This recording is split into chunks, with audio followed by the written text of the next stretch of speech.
నమస్కారం గురువు గారు. మేము ఎప్పటి నుంచో మీకు కాల్ చేస్తున్నాం.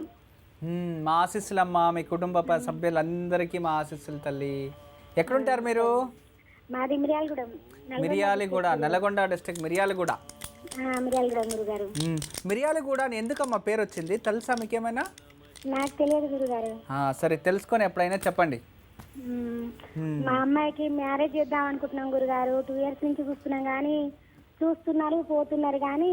అమ్మాయి ఎంతవరకు చదువుకోండి అమ్మాయి?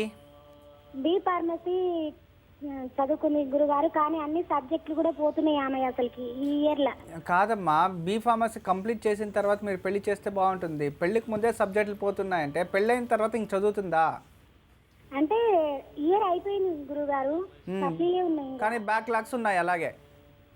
బ్యాక్లాగ్స్. సరే తల్లి, మీ అమ్మాయి శుక్రవారం పుట్టింది. శుక్రవారం పుట్టింది. శుక్రవారం రాత్రి రాత్రి జ్యేష్ఠ నక్షత్రం వృశ్చిక రాశిలో జన్మించిందమ్మా. మీ అమ్మాయికి చాలా కోపం అమ్మా. కోపం లేదా మరి? కొంచెం ఉంటుంది. అది కొంచెమేనా? అది ఆడపిల్లలు కొంచెమైనా ఎక్కువే కదా. కోపం రాదు, వస్తే విపరీతమైన కోపం, రాక్షసి. అది పరిస్థితి. ఆ కోపం రాకుండా చూసుకోండి. జాతకం అయితే బాగుంది తల్లి, మంచిగా ఉంది. సింహలగ్నంలో జన్మించింది. కొంచెం ధైర్యం చాలా మంచిది. ఇప్పుడు భయపడుతుంది కానీ చాలా ధైర్యం ఉంది అమ్మాయికి. మంచి ధైర్యంగా బాగా మాట్లాడుతుంది, బాగా వాదన చేస్తుంది. మీ దగ్గర ఎప్పుడూ ఫైట్ ఆడుతూనే ఉంటుంది.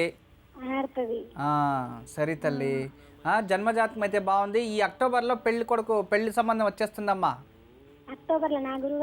సెప్టెంబర్ అక్టోబర్లో పెళ్లి సంబంధం వచ్చేస్తుంది. ద్వితీయ పుత్రుడు మీ ఇంటి నుంచి పరమటి దిశ నుంచి వస్తాడు. రెండో సంతానం అబ్బాయి. మీ ఇంటి నుంచి పరమటి దిశ నుంచి వస్తాడు. ఏదో ఒక సాఫ్ట్వేర్ కంపెనీ, ఐటీ కంపెనీలో ఇలా ఒక ఉద్యోగం చేస్తూ ఉంటాడు. మంచి వరుడే వస్తాడమ్మా. ఈసారి చక్కగా ట్యూషన్స్కి వెళ్ళి మంచిగా చదివి రాస్తే ఈసారి పాస్ అయిపోతుందమ్మా. మా ఆశీస్సులు కూడా అందించేశాను. మా అమ్మాయి మాట్లాడుతుందంటే గురుగారు. అమ్మా మాట్లాడతాను. హలో, నమస్కారం తల్లి, బాగున్నావమ్మా? ఏంటి తల్లి చదువు ఇలా చేసుకుంటున్నావు? అది చదువుతున్నాను గురుజీ, కానీ ఏమి గుర్తుండట్లేదు, తలకెక్కుతలేదు. నువ్వు ఇంట్రెస్ట్ గా చదవాలి కదా. అలాగే గురుగారు. ముందర మొబైల్ పెట్టుకుంటావు, పక్కన బుక్ పెట్టుకుంటావు, అలా చదువుతూ ఉంటే తలకెక్కుతుందా? ఏం చేయను గురుగారు. ఇంకేం చేయాలంటే అవన్నీ తగ్గించి చక్కగా చదివితే నువ్వు బాగా చదువుతావు. ఎందుకంటే నీ జన్మజాతంలో ఎడ్యుకేషన్ బాగుంది అని ఉంది. నువ్వే మైండ్ ఇక్కడ ఆలోచన చేసుకొని ఎక్కడెక్కడో ఏదేదో ఆలోచన చేసుకొని ఏకాగ్రత తగ్గు చేసుకొని ఇంట్రెస్ట్గా చదువుతా లేదంతే. ఇక్కడ నుండి నేను చెప్తున్నాను, నువ్వు బాగా చదువుతావు. నీ జాతకంలో ఉంది, బాగా చదవాలి. మళ్ళీ మీ అమ్మ చెప్తుంది నీకు కోపమే లేదంట, అవునా? అంటే కొంచెం చెప్పండి గురుగారు. అట్లా ఒక్కొక్కసారి బాగా వస్తుంది అన్నమాట. వస్తే రాక్షసే కదా నువ్వు. మీ అమ్మ లేదు అని చెప్తుంది పాపం. ఎందుకంటే నీ జాతకంలో చూపిస్తుంది. బాగుంది తల్లి, కోపం తగ్గించుకో, ముందరికి మంచిది కాదు. మ్యారేజ్ అయిన తర్వాత చాలా ప్రాబ్లమ్స్ వస్తాయి కోపం వల్ల. ఇప్పటి నుంచినే ప్రశాంతంగా తీసుకో, ప్రతి ఒక్క దాన్ని ఈజీగా తీసుకో, ఇంట్రెస్ట్గా చదువు, మంచిగా ఒక పేరు చేసుకో. ఈ అక్టోబర్ తర్వాత సంబంధం వస్తుంది, చక్కగా పెళ్లి చేసుకో. నువ్వు ఇంకేమన్నా చెప్పాలా? ఇంకేమన్నా అబద్ధం చెప్పాలనుకుంటే చెప్పేయి. నేను చూడాలనుకుంటున్నాను నన్ను మోసం చేయడానికి నువ్వు ఎంత నీచానికి దిగజారగలవు అని. ఎందుకు ఆలియా, ఎందుకు నువ్వు ఇలా చేసావు? నీకు తెలుసు కదా నానమ్మ తర్వాత నీ ఒక్కదానిని కదా నేను పూర్తిగా నమ్మేది. ఏమన్నావు నువ్వు? ఈ మధ్య అన్నిటినీ మర్చిపోతున్నావా? అది చాలు. వాటిలో ఉన్న శక్తి విషయాన్ని గ్రహించి మనకు వివరిస్తాయి.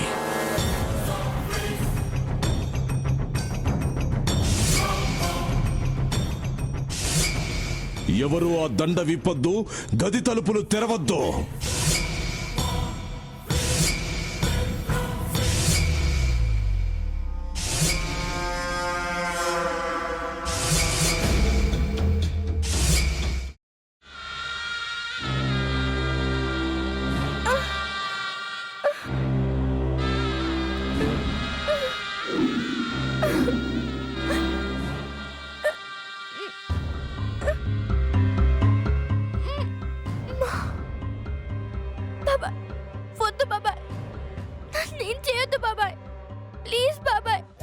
నీకు నిజం తెలిసినప్పుడే నా ఆలోచనలో నువ్వు చచ్చిపోయావు. అబ్బా ప్లీజ్ కొంచెం తినండి ప్లీజ్. భీమారావు గారు మీరా? ఇగో మీరా కాదు సక్కుబాయ్. అవును, మీ పనామే లేచిపోయిందని చెప్పి కంప్లైంట్ ఇచ్చినావు కదా. రేయ్, ఆయన కంప్లైంట్ ఇచ్చింది లేచిపోయిందని కాదు, కనిపించడం లేదు అని. అట్లానా? సరే మేడం. ఇడియట్. ఆ వంట మనిషి పేరేంటన్నారు? రత్తాలు మేడం. ఏం పెద్ద మంచి, నీ వంట మంచిని కూడా మేడం అని పిలుస్తావా? రేయ్ హాఫ్ బ్రెయిన్,